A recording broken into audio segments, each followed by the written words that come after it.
இந்த மண் திராவிட மண், ராமானுஜர் வாழ்ந்த மண். ஆகவே இங்க மத ஒற்றுமை, மத நல்லிணக்கம் பேணி காக்கப்படும். சனாதானம் மக்களிடையே பிரிவினை ஏற்படுத்துகின்ற போது அதை எதிர்க்கின்ற அரசு இந்த அரசு. கூற்று பொய்க்க வேண்டும் என்பதற்காக அவர் நடத்துகின்ற கபட நாடங்களை மக்கள் நன்றாக அறிந்திருக்கின்றார்கள். இந்த அரசு முழுமையான பாதுகாப்பு பக்தர்களுக்கு வழங்கி கொண்டிருக்கின்றது. முடியவில்லை என்றால் வாருங்கள், நான் கூட உடன் அழைத்து செல்லுகிறேன் என்றுதான் கூறினேன். தப்பில்லை அப்படின்னு சொல்லிட்டு பாஜக மாநில தலைவர் சொல்லியிருக்காங்க.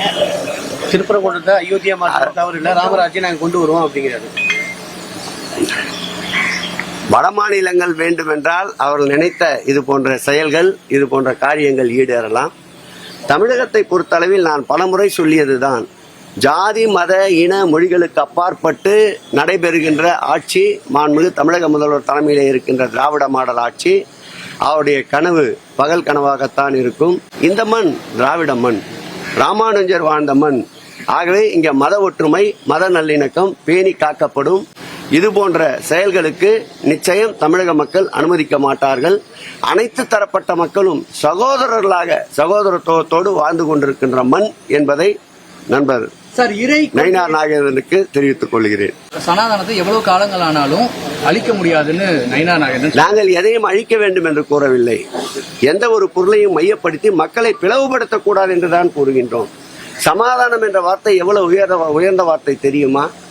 சமாதானம் என்பது அனைத்து நிலையிலேயும் மக்களை சமன்படுத்துவது, மக்களுக்குள் பேதங்களை தவிர்ப்பது, உயர்ந்தோர் தாழ்ந்தோர், இட்டார் பெரியோர், இடாதார் இழிகுலத்தோர் என்ற சொற்றொடரை நீக்குகின்றதுதான் சமாதானம். ஆகவே சமாதானத்தை போற்றுகின்ற அரசு இந்த அரசு. சனாதானம் மக்களிடையே பிரிவினை ஏற்படுத்துகின்ற போது அதை எதிர்க்கின்ற அரசு இந்த அரசு.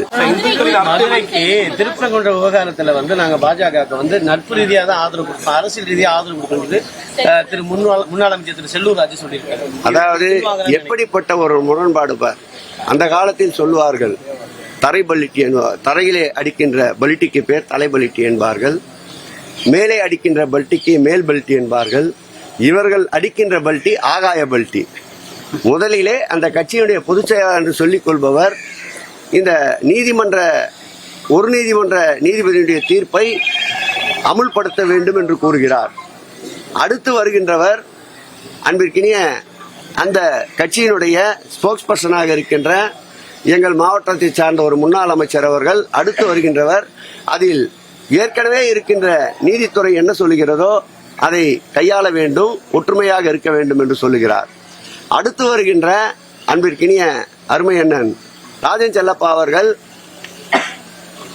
இந்த நிகழ்ச்சியை எதிர்த்து ஒரு விதமான அயோத்தியை போல் கலரம் விளைவிக்கலாம் என்று கருதிய நயினார் நாகேந்திரன் அவர்கள் காவல்துறை நடவடிக்கைக்கு உட்பட்ட போது அவரை சந்தித்து ஆதரவு தெரிவிக்கின்றார். அதே மாவட்டத்தில் இருக்கின்ற முன்னாள் அமைச்சர் அருமையண்ணன் உள்ளதை போல் சொல்லுகின்ற வல்லமை பெற்ற செல்லூர் ராஜு அவர்கள் அது அவருடைய தனிப்பட்ட விஜயம் என்கிறார். அவருடைய நிலைப்பாடு ஒன்று. இப்படி ஆளாளுக்கு ஒரு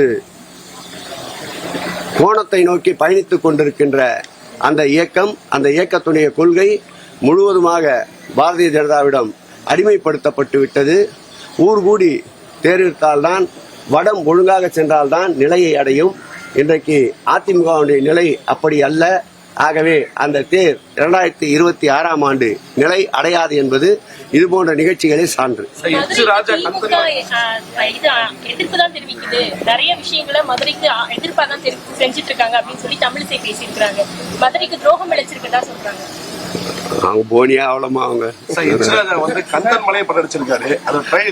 சொல்லுங்க. கந்தன் மலைன்னு படத்தில் நடிச்சிருக்காரு. பண்ணிருக்காங்க. அப்ப இந்துக்களின் அறத்தை ஒழிக்கும் துறை இந்த துறை சொல்லியிருக்காங்க. அறம் காக்கும் துறை இந்த துறை. இதுக்கு சாட்சியே இன்று காலையிலே நடைபெறுகின்ற இந்த திருக்கோயிலுடைய ராஜகோபுரத்தை உயர்த்துகின்ற பணி. அதேபோல் நாடு முழுவதும் இருந்து வருகின்ற பக்தர்களுக்கு ஏதாவது ஒரு வகையில் உதவ வேண்டும் என்ற நோக்கத்தோடு 5 லட்சம் பிஸ்கட் பாக்கெட்டுகளை இன்றைக்கு கேரளா மாநிலத்திற்கு அனுப்புகின்ற இந்த துறையை அறம் சார்ந்த துறை என்று சொல்வதுதான் சாலச் சிறந்தது. அறம் என்பது கூற்று பொய்க்க வேண்டும் என்பதற்காக அவர் நடத்துகின்ற கபட நாடங்களை மக்கள் நன்றாக அறிந்திருக்கின்றார்கள். எச்ராஜா போன்றவர்கள் பேச்சையெல்லாம் ஒரு பேச்சாக எடுத்துக்கொள்ளவே கூடாது. ஒரு நிலையில் பார்த்தால் நீதிபதிகளை தன்னுடைய தலைக்கு மேலே இருக்கின்ற பொருளை மையப்படுத்தி பேசுவார். ஒரு நிலையிலே பார்த்தால் நீதிபதிகளை ஆதரித்து பேசுவார், ஒரு நிலையிலே பார்த்தால் அரசு அதிகாரிகளை காலணிக்கு ஒப்பிட்டு பேசுவார். இப்படிப்பட்ட தரம் தாழ்ந்த அரசியல்வாதி தமிழகத்திலே இருப்பது எங்களை போன்ற நேர்மையான நல்லொழுக்கத்தோடு அரசியல் செய்பவர்களுக்கு ஒரு சாபக்கேடாக கருதுகிறோம். சொல்லியாச்சு, உனக்கு எவ்வளவு பெரிய ஒற்றுமையா இருக்கும். திருப்பரங்குன்றம் மலையை பொறுத்த வரைக்கும் அனைத்து மக்களும் ஒற்றுமை இருக்கு. ஆனா வெளியில இருந்து வரக்கூடிய ஆட்களாலதான் இவ்வளவு பெரிய பிரச்சனை உருவாகும் சொல்லி அங்க இருக்கக்கூடிய மக்கள் சொல்றாங்க. அங்கு பார்த்தால் இந்த பிரச்சனை அவர்கள் கையில் எடுத்த பிறகு கிரிவலம் என்பது அன்று தொட்டு இன்று வரையில் நடந்து கொண்டே இருக்கின்றது. லட்சக்கணக்கான மக்கள் அந்த கிரிவலத்திலே பங்கேற்றிருக்கின்றார்கள். இந்த அரசு முழுமையான பாதுகாப்பு பக்தர்களுக்கு வழங்கி கொண்டிருக்கின்றது. அதோடு மட்டுமில்லாமல் கடையடைப்பு போராட்டம் என்று அறிவித்தார்கள். இயல்பு வாழ்க்கை பாதிக்கப்படக்கூடாது என்பதற்காக மக்களே திரண்டெழுந்து அந்த போராட்டத்திற்கு எதிர்ப்பு தெரிவித்திருக்கிறார்கள். ஆகவே வெகுஜன விரோதி பட்டியலில் இடம்பெற்றுக் கொண்டிருக்கின்ற தமிழகத்திலே இருக்கின்ற பாரதிய ஜனதா இதன் பிறகாவது விழித்துக் கொள்ள வேண்டும். ஒரே ஒரு கேள்வி சார், சமீபத்தில் நிறைய சொல்லிட்டோம். இறுதியான கேள்வி, உறுதியான கேள்வியா இருக்கிறது. காணொலி ரொம்ப வைரல் ஆயிட்டு இருக்கு இந்த திருவொற்றியூர்ல. அதுல இன்னொரு காணொலி, இன்னொரு காணொலியும் வைரல் ஆச்சு. அதை பத்தியும் பேசுங்க. எல்லாருக்கும் தீப தரிசனம் காட்டினா இல்ல செய்கைகள் எப்பொழுதுமே எப்படி வேண்டுமானாலும் திரித்து கூறப்படலாம். அன்றைய தினம் திருக்கோயிலுக்கு செல்லுகின்ற பொழுது 6 மணிக்குத்தான் அந்த கபாலம் திறந்தார்கள். மக்கள் முன்கூட்டியே கியூ வரிசையில் நின்று கொண்டிருந்தார்கள். நாங்கள் செல்லுகின்ற போது அதிக நேரம் நின்று கொண்டிருக்கிறோம் என்று கூறியவுடன் நான் அருகிலே சென்று கிட்டத்தட்ட 50,000 மக்கள் இன்றைக்கு மாத்திரம் வருகை தந்திருக்கின்றார்கள். ஆகவே சற்று பொறுமையாகத்தான் செல்ல வேண்டிய சூழ்நிலை இருக்கின்றது. உங்களுக்கு வேறு ஏதாவது வகையில் உதவி தேவைப்பட்டால் தண்ணீர் அல்லது வேறு ஏதாவது அதாவது இயற்கை உபாதைகள் கழிப்பதற்கு வேறு ஏதாவது மருத்துவ வசதிக்கு தேவைப்பட்டால் அல்லது பசி போன்ற மயக்கங்கள் இருந்தால் சொல்லுங்கள், அதற்கு உதவி செய்கிறோம். முடியவில்லை என்றால் வாருங்கள், நான் கூட உடன் அழைத்து செல்கிறேன் என்றுதான் கூறினேன். பிரித்து கூறுவது அங்கொன்றும் இங்கொன்றும் வெட்டி விட்டு விட்டாக வெட்டினால் என்ன வேண்டுமென்றாலும் செய்யலாம். இன்னைக்கு வளர்ந்துவிட்ட விஞ்ஞான யுகத்திலே திருக்கோயில்களை பொறுத்தளவில் விஐபிகள் தரிசனம் அது இது என்பது அவர்களுடைய பணி நிமித்தத்தை பணியினுடைய அவர்களுடைய தேவைகளுக்கு ஏற்ப இந்த சூழல் அமைகின்றது. இதை முழுமையாக ஊடகங்கள் தான் நெகட்டிவாக வந்த விஷயத்தை பற்றி பேசுகின்ற போது பாசிட்டிவ் விஷயங்களையும் எடுத்துக்கொள்ள வேண்டும் என்று அன்போடு கேட்டுக்கொள்கிறேன். குறைகள் இருந்தால் சுட்டிக்காட்டுங்கள். நிச்சயமாக அதற்காக நாங்கள் வருத்தப்பட மாட்டோம், கோபப்பட மாட்டோம். அந்த குறைகளை நிறைகளாக்குவதற்குண்டான பணிகளை நாங்கள் மேற்கொள்வோம். நேற்றைக்கு கூட எவ்வளவு பெரிய நிகழ்ச்சி. காஞ்சியிலே இருக்கின்ற சின்னவாள் அவர்கள் சுமார் 33 கிலோ உயரம் கொண்ட 24 அடி உயரம் கொண்ட தங்கத்தேரை ஒப்படைத்தார். அவரோடு இணைந்து நானும் அந்த தங்கத்தேரை ஒப்படைப்பதற்குண்டான பணிகளை மேற்கொண்டோம்.